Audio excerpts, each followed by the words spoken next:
पालघर जिल्ह्यात आज रोजगार व सेवा पंधरवडा समारोप सोहळ्यात पालकमंत्री गणेश नाईक यांच्या हस्ते अनुकंप तत्वावरील नियुक्ती आदेश प्रदान करण्यात आले।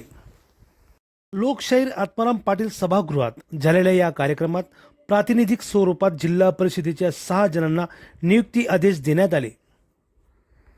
मुख्यमंत्री यांच्या 150 दिवसांच्या कृती कार्यक्रमांतर्गत आयोजित या सोहळ्यात पालघर जिल्हा परिषदेत एकूण 130 लाभार्थ्यांना अनुकंपा तत्वावर नियुक्ती देण्यात आल्या आहेत। यामध्ये ड वर्गातील 119 आणि क वर्गातील 11 जणांचा समावेश आहे। आजच्या या सोहळ्यात खासदार डॉक्टर हेमंत सवरा, आमदार राजेंद्र गावित, जिल्हाधिकारी डॉक्टर इंदुराणी जाखड, पोलीस अधीक्षक यतीश देशमुख यांच्यासह अनेक मान्यवर उपस्थित होते।